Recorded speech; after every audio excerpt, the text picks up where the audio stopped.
So today we have Ofer Yourvexel with us today. How are you, Ofer? Very well. Thank you for asking me. Yes, thank you for being with us. And please just tell us, what is Pepperi and what is it? What does your company do? Pepperi is a frog, but the company is not a frog. It's actually a Peruvian from Peru frog Okay. species. But we are doing B2B commerce, all the different options for B2B commerce, including B2B e-commerce as well as traditional commerce. Okay. And so why that name then for that sort of company? It's a funny story and it's too lengthy, but if I'll summarize it, we used to have a different name. We started with a different vision. We changed it to what we are doing today. The previous vision was completely different and the name was around the vision. So I decided that this time the name will say nothing. It should only sound right. Okay. Sounds nice without having a meaning, because you don't want to be bound to a specific vision. Especially as a small startup company, you want to have the ability to change things, and then you don't want to change your name every day. Mm-hmm. Well, the name means nothing in relationship to what we are doing. I mean, Mm-hmm. So what would you say is kind of the pros and cons? So you said the pros, obviously, so you're not bound to anything when it comes to a name as a small business, but is it ever like confuse consumers then or customers to know what your business is about, or kind of gives you maybe flexibility to just pop out and you're this whole different brand, or what do you think for that? I think you touched on it very Mm-hmm. nicely. I think Pepperi, in that respect, you need to find a positive connotation. So we Mm-hmm. found that it's a frog. A Mm-hmm. frog can only leap forward. Frog cannot walk I backwards. like that. Okay. And this is by nature, and it's true what I'm saying. It's not just a marketing slogan. Frog can only move forward. Mm-hmm. And this is what we are helping our customer to do, move forward with their sales vision and sales technology.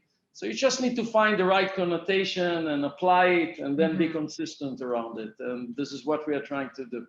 I love that because, like you said, then you can change it to different things, but it's all about moving forward, and that can mean a lot of different things in different Yeah, ways.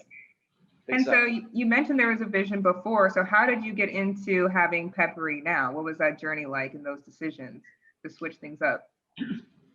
Uh, the previous vision, we were able uh, to really to develop the product. But then when we met the market, unfortunately, we realized that there are many political constraints, if I may call it conflict actually, of interest between the different users of the system. And it was too complicated, required too much effort to educate the market around it. Okay. While portion of our solution, which apply to salespeople in the industry that we are dealing with right now, which is consumer goods, mainly consumer goods, uh, really liked it. And it was unique back then to them because we started with mobility. Mobility back then, 2009, 2010, 2011, beginning of the iPhone, iPads. We're just starting really to get into business as a common thing and not very, because before that it was very rigid. Mm-hmm. Mobility was really built specifically for businesses and was not a common thing like it is today. Mm-hmm. Uh, so suddenly we had a breakthrough with the sales technology for mobile salespeople. Mm-hmm. And we say, if this is working for us much faster, and we do not need to educate the market is coming to us, Right. let's go for it big time. And this That's is really what we did in 2012, like 3 years into the business. okay. Okay. So kind of avoid a little bit too much of a learning curve, it sounds like, and just like I said, a little bit quicker rather than having to teach everyone. Exactly. It's less of a learning curve. It's just uh, go with your market versus try to educate. Right. And the flip side of it is that the market really needed it, and we knew there will be tons of competition, Mm-hmm. and it will be harder to differentiate ourselves as we move more into the future. Mm-hmm. So, but we were well aware of this risk Mm-hmm. and Yeah. decided to take the risk.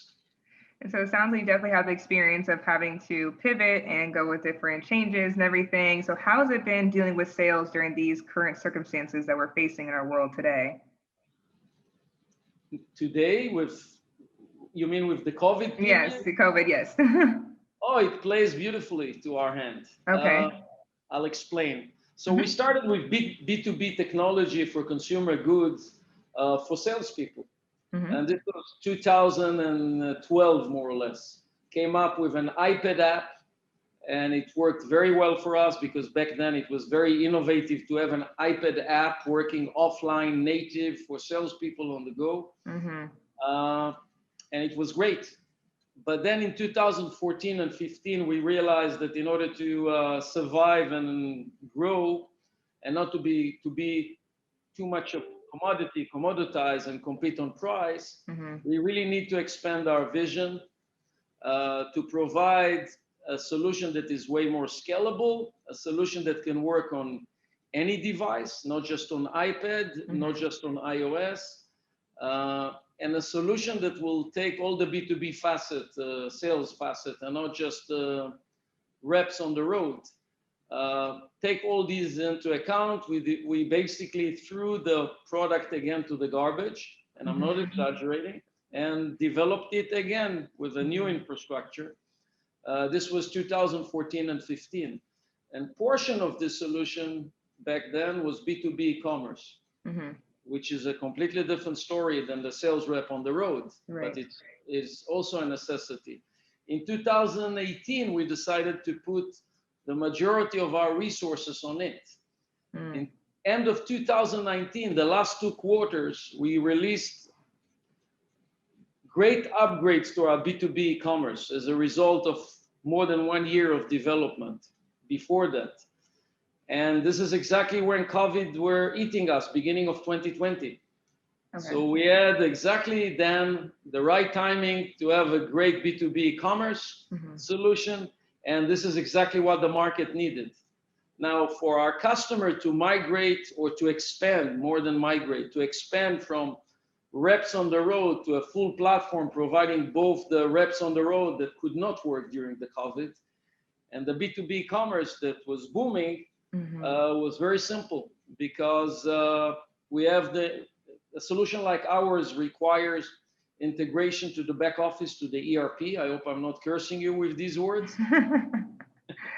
You know, enterprise resource planning, meaning the system where you run your business. And so you requires integration. So the integration was already there. You need to have all your customer, your pricing, your business policies, and all that is already embedded in Pepperi. We just need to expose it to the B2B commerce. Got it. Instead of a project of 6 months with a lot of customization, you just open a switch in Pepperi if you already have the reps with us. And it's a process of 1 to 2 weeks. Wow. Okay. And we had tons of customers converting finally. Before COVID, we were trying to persuade them to do that. And they were saying, no, our advantages are around the reps. If we'll go to B2B commerce and our competitor will continue to sell with reps, giving more of a personalized sales process, it will be a disadvantage. And suddenly the COVID really pushed them over the edge. They needed to do it. So for us, it was great. Yeah, it sounds like too, people are going definitely more towards efficiency right now as well during these times. And now it's showed everyone that your company was the place to go then for that. Exactly. And so where do you see in the coming months and years then, now that you see this shift, people are seeing the benefit of your company, where do you see your company going, the growth that's to come? I think the market is starting to open. We are seeing it. Actually, I'm from Israel. Okay. And in Israel, the market is open now. Okay. Because we are all vaccinated. So the market is starting to open, not just in Israel. And what we are seeing is that many of our customers are a bit confused now that suddenly they need to find the right mixture between the B2B and the B2B commerce and the traditional sales processes. And I think what we will see in the next year or so is companies trying to optimize their sales processes, finding the right balance. We are seeing more and more companies who are really building a model, analytical model, in order to optimize it. And actually the model is typically going according to different customer segments. Certain customer with certain criteria. You might want to serve purely on B2B e-com. Other customer you want to serve only purely on traditional sales. And with other segment, you might want to find sort of a mixture from different reasons, which I can elaborate on, but I don't think we have the time to. But I think what we are seeing is that the market will try to find each company the right balance between those different channels. And so how do you kind of help, without, like I said, going too deep in it, because we are running out of time slowly, but how do you kind of help those companies to find their fit if they don't know? There's the education portion. How do you kind of help those companies to know? The benefit of using Pepperi is that we are working in like 70 countries around the world with some of the largest companies in the world, like Kimberly-Clark, with several channels, like Coke in Africa, and like Dermalogica in California. So we are working with different companies in different places, in different verticals. And we really see sort of a global view on what customers are doing. And we also have the perspective of time. We can see how they evolve throughout we are in business now for like 12 years. So we see the evolution of their sales processes.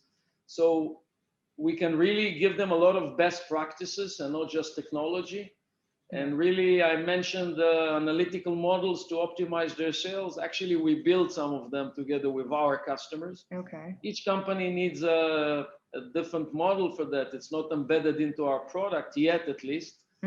But there's definitely a room to do a better job in optimizing the sales processes, not just each individual sales process, but really to find the right mixture and to define the strategy per customer segment. So you're really able to give, like you said, feedback and advice and best practices based on actual an outlook, perspective, and experience, not just by guessing, which I'm sure gives a lot of relief to your customers.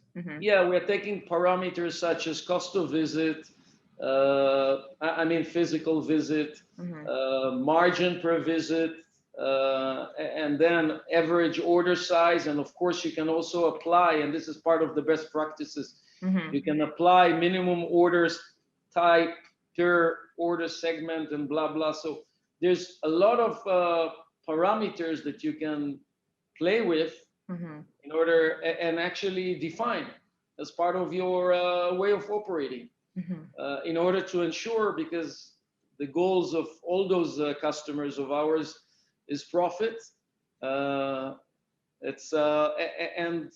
It's not good enough just to do business. You need really to optimize your business to ensure that you are making enough profit from what you're doing. And actually, one of the biggest problem in our field is of our customer is that the margins are typically not too high.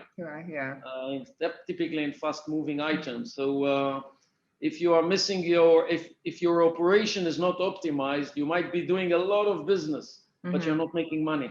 And you might be even losing money. Okay, and so for our listeners who are interested in learning more about Pepperi, where should they go for that information? Oh, it's easy. Pepperi.com. You just need to write pepper at the I at the end and then .com. There you go. You'll find their case studies. You'll find their open API if you are techie and you really want to make your end dirty, and it's open, and many resources there. Wonderful. Well, Ofer Yourvexel, thank you so much for sharing that with us and telling us about your journey with Pepperi. We really enjoyed having you today. Thank you very much for hosting me. Pleasure. Bye-bye.